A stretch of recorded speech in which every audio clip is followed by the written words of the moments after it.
So, what do you think about the synchronicity? How do you explain that? For example, yeah, when you're dreaming and your mom is dreaming, and then like a kind of sure. they have a talk, and then there are lots of kind of evidence that they really remember the conversation next day. Okay. So how is it? All right. So I think what you're asking now is about a shared dream. Yeah, Yes. like and the same kind yeah, of. yeah. So this is another one of those things we were going to talk about tonight in more detail. But just very briefly, I'd say we need to distinguish between a shared scene. We're sharing the scene now. We're in the same. Apparently in the same room, for example, here we are, and sharing the theme. So, for example, I said,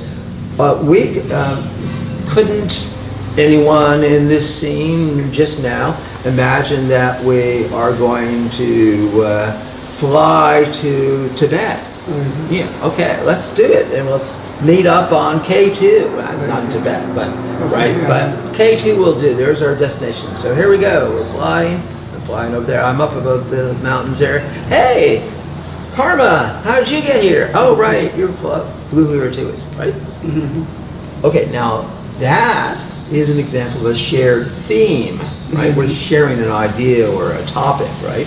Not the same thing as the shared scene, right? Right. Now the scene, so I wouldn't want to draw a distinction. I wouldn't want to say it's one thing to somehow share the same dream idea, and that's mostly what we have evidence for when people say they dream something similar. But we could have evidence for a shared scene. Right. If you and I, for example, were going to meet in a dream, and we wanted it really, like we're meeting now, we could prove it. And that is by the same eye movement signaling method that we use to prove that lucid dreaming happens during REM sleep. And the simple way it would work is if you're wired up the polygraph and I am, both of our eye movements are being measured simultaneously. All we have to do is, we're in a dream here, let's prove it. So all you have to do is follow the movement of my finger back and forth there. And what would happen, of course, is our eye movements would be synchronized, but exactly reversed, right? And if you saw that, synchronized and reversed, then the only conclusion is somehow they were in the same space together. Okay. And that would be fully adequate evidence. Is there any research that's the point. Nobody's done that. Okay. But I wouldn't want to accept any evidence less than that, because it's not, all of our experience says when we're in a dream, and you talk to somebody, say, oh yeah, this is great, even if it's a lucid dream, and you say, hey, remember this, we'll talk about this, but they don't remember it. That's sort of the basic, what makes dreams different from the rest of life is we don't expect our friends to say, yeah, I know what you mean, because they weren't there. And it doesn't mean it can't happen, because here's an example what we're having right now of a dream that's shared. So we know it can happen in this special case, and the question is, are there others? Maybe, but I think you really have to demonstrate that. So the methodology is there, it's simple. So we're looking forward to having more people have these little devices and be able, when they meet in their dreams, to be able to say, yes, we actually were there together or not. But mainly, I guess it's only if they were, because the not won't be that interesting. Right. But still, I think it's worth studying, and that's what science is about, the attitude to say, well, let's find out whether we want it to be true or not. Doesn't matter. What matters is it? Or at least, is it as far as we can understand it? So have you had experiences of sharing a dream with another person? A teacher. Yes, a teacher. And, yes.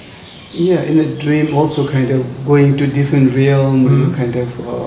So there. Right. Different experiences. And that's about going to an objective location. Right. So there's a place like there's a view of the ocean if you walk over on the other side of the property, right? And it's just there. And you say in the dream there's there's a place you can go to where that has certain features. Right. Yeah. And I think many people already experience something like that in the feeling that there's a certain dream place that you recognize. Oh, right, this one, I have had dreams with this setting before, so it's a familiar dream place, right? And with a certain stability, like the stability of this world. So again, it's something that's possible, but it's hard to believe without the strong evidence to make it. So the dream, like, what do you advise? Like, do you think a lucid dream, every day have a lucid dream, or maybe just once in a week is better for, I don't know, or maybe not really important, just once in a month is okay I don't know, for spiritual growth or for, I don't know. Well, for me personally, having lucid dreams, closer to every night or at least several times a week allowed me to do certain kinds of work, to face fears and modify my approach. That wasn't it, let me try another way, and then have an opportunity to do that. And if there's too much time, you lose that sense of continuity, and so it seems harder to practice and to develop, to learn about how the dream world works and all. So I say, what we usually recommend for people is that people can't always practice nightly, and that's fine as long as you have a recurrent, say a weekend, for example, where you can sleep later, you have more time, you can focus your efforts, in the late morning and just get out of bed for a bit, and then here's my 3 hours this week is all I'm going to do, but that's where it's done. That's enough to develop more lucidity and certainly to learn something.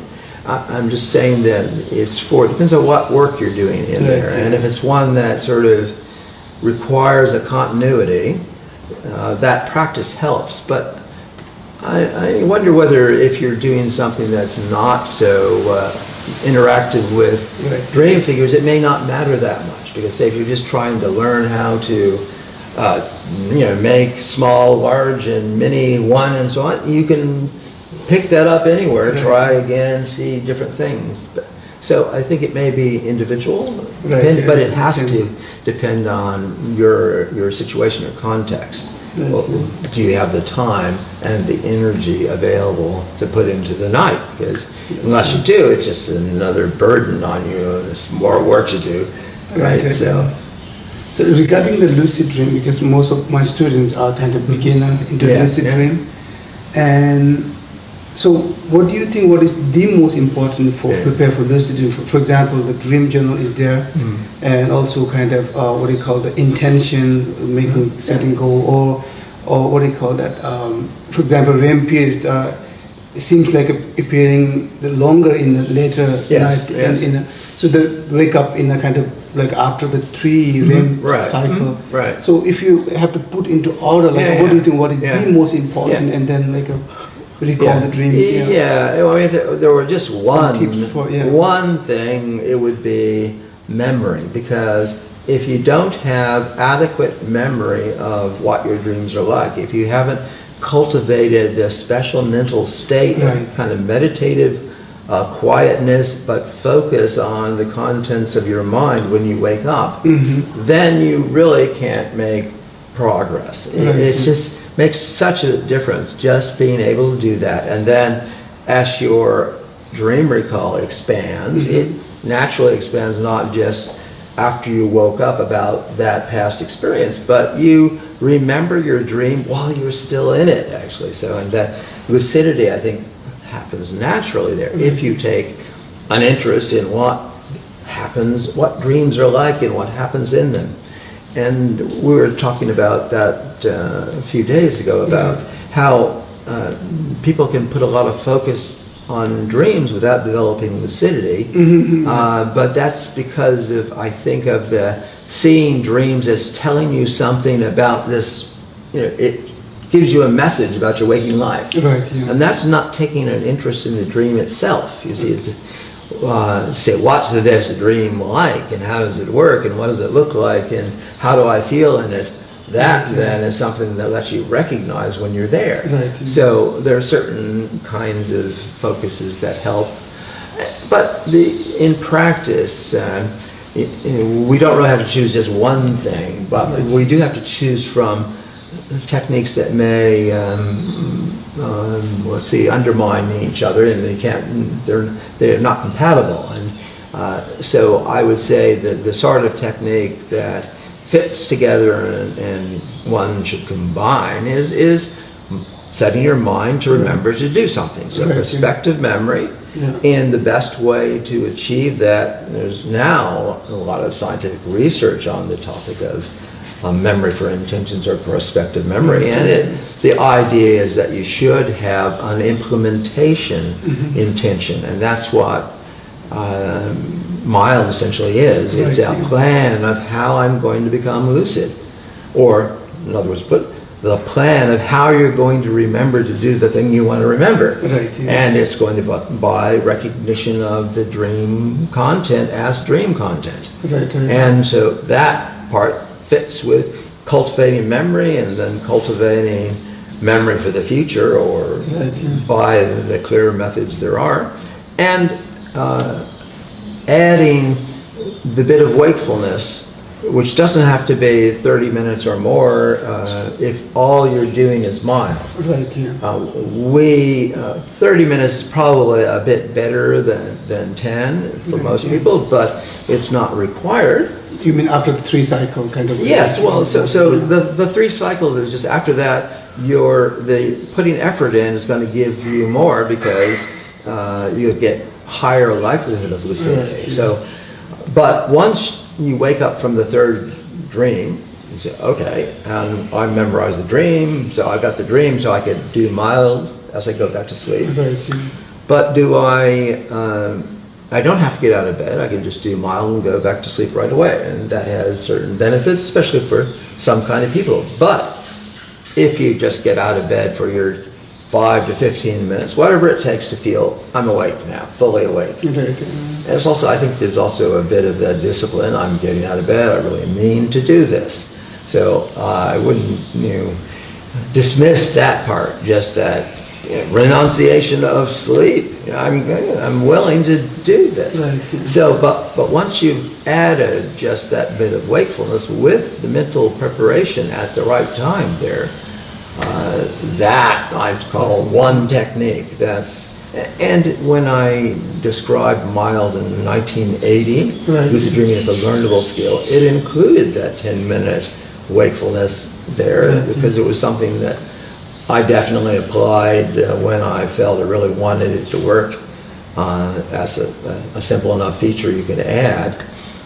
But I guess it's different if you've got a situation where you want to cultivate lucidity, but you don't have enough sleep, for example, because you've got other demands in your time, then maybe you'd want to work on some other practices. But also devices that I'll show later this evening can help. And I would say in the near future we'll have better devices that will do that more and make it easier for people to get started. It's sort of like, the trainer wheels on a bicycle, they get you started, and once you start having experience, then it gets easier just from, what lucid dreams are like, right? And so do you think if people don't remember their dreams, so is it possible they have a lucid dream? Or, because I think occasionally, some of my students, they say it's for them to write a dream journal or even to recall dream. They don't really remember any dream, and so I taught them about how to kind of bring the pen, pencil, whatever, like next to you, and then not really before the light get into an eye, or try to write, or recorded it. So just everything, but they say still they don't really remember their dream at all. So what is your advice on that? Or is there any way to really I think there is, and there are several keys to remembering when the natural thing that happens for you is nothing. You wake up, no dream at all. And people vary. Both the same people at different times in their life can experience these different states. I've been through different phases where I had effortless dream recall. It just when naturally I'd wake up and there's the dream. And other times when if I were not careful, it's all gone. And but the log that we have passed out to people deliberately has some refinements at the very low end of dream recall. So it's not just 0 or something. There's the least amount, something. And the way you find that is by learning to just be quiet when you wake up and just, okay, just not generating anything else other than what's in my consciousness. Right. And then you'll find something, a feeling, a thought, a word, or, somebody, or right, it was something about the beach. And that little fragment is very important, say that starting with that and to distinguish between really there's nothing at all, and I remember there was something, but I forgot it. Right. So, and I know it was there, but it's gone now. There's some things I might be able to say about it. It's because you forget it doesn't mean, what it means is you don't have a retrieval cue, so you can't immediately bring it back. But it is possible to remember something about it, like it was outside, or it was dark, or something. So there are features that, again, you can come at, even though you don't have explicit memory right away. Yeah. And so I think it's a special mental state that you learn to apply to remember dreams. It's the episodic memory is an ability that we have to bring back prior incidents somehow, and that's exactly the memory we have for dreams. So, but we have to be in this special state when you wake up of a kind of vigilance, but not a pushy vigilance. You have to. I'm sure that you could find a way of teaching people by the meditative posture that they are in when they're trying to remember dreams. To say, it's certainly something like the attitude that one has in mindfulness meditation of you're not judgmental or attached. You just note it there. But it's not quite identical because you actually want to observe these things more. You want to say yes, and that was connected to something else, and so on. But it definitely involves emptying your mind of anything else, because that's what almost happens immediately. You start to think about other things. Movement is definitely probably the most important thing, but also thinking about anything else. But it's not necessarily, I'd say the thinking about anything else is not fatal, because you can stop and then let it go, because then the dream will, it has after effects. And if you quiet your mind, you can see, well, what's happening, what's there, because ideas, emotions are primed, so it's easy for them to pop up now. And so just by quieting the mind at that point, I think you can get better results. So that's one thing that can be done, is helping them. But also, for people with poor recall, the very strongest method of getting them to know what dream recall is like is to awaken them suddenly from REM sleep. So that's something that can be done with the devices, but also you can watch a person and see they're dreaming. You can see their eyes moving, and you can just make an agreement with them. Okay, we're going to wake you up from REM sleep, and that's how you'll remember your dreams better. The sudden awakening from REM makes a huge difference compared to if some people don't wake right from REM. They wake, and they go through maybe a minute or two of stage 1 or 2, and that makes it very hard to remember them. So that's I guess if you've got some people that you think are nothing wrong with their brains, they can remember other things, but they just don't seem to be able to remember dreams, is to try that with them, arrange for them to be awakened from REM sleep, later in the night, when it occurs, and you can easily just watch it, they twitch and so on. So it's easy to detect that. And It's got to be a rapid, Right, yeah. strong stimulus instead of, hey, wake up, because you just, like, dong, whatever. But I think that when you get older, like, do you Yes. think that the Yes. lucid dream might be difficult for those? Or is it Yeah, not- I think not really? yes, it can be. It depends on, I think, on one's practice going before, but there are definitely neurochemical changes that happen in your brain that has got less of the neurotransmitters you need for this, perhaps, and it may be that things like galantamine will help Right. for making lucid dreaming more readily available to people than it might not be otherwise. That's one of the things we really don't know, how much of the differences in lucidity ability come from physiology and how much from practice and mindset. Now, both are important, right? But there may be some people who are putting by far all the required mental set into it, but just don't have the appropriate physiology to make it easily done.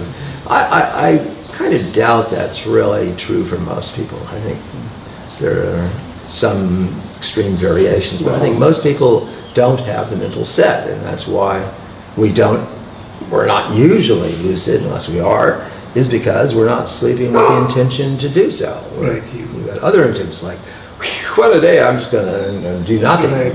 But if you're doing something, right, with your time in bed asleep there, then why not remember your mission, which is to be there.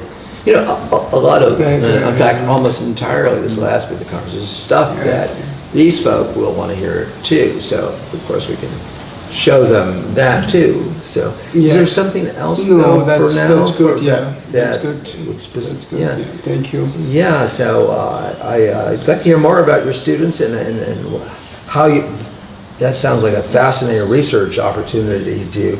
So they're working in 3 months on lucid dreaming and Right. learning this and keeping track of how they do and what happens. And and it's also helpful to students is what we find, is that the being aware of your results and paying attention to them, and you're trying to learn to have the state happen more. Just knowing, say you got a goal, say by the month, is each month I want to have more than last month, and so you had 12 last month and it's 3 days to go and you've only had 10. Oh, well, that focuses your mind in a way that brings you along. And so, because maintaining motivation is, again, another problem of just maintain over time. But if you don't, then you don't really progress because you don't accumulate enough experience from doing it. So, but I'd like to hear more of the setup you've got and how you do that, and we'll see what you can do. Yeah. Do you have anything, question? Well, I think we should continue this with the group later, because Amazing. these are great questions, don't you? I mean, so they're perfect questions. Absolutely awesome. Thank you both so much for. And of course, there are plenty more questions I'd like to ask about the Tibetan approach. But let's first things first for what we need to do next. What is it? 6 maybe? Looking at the sun over there. When was that? Let's see, What time we got? yeah. Make sure this It's is just 6:05. So.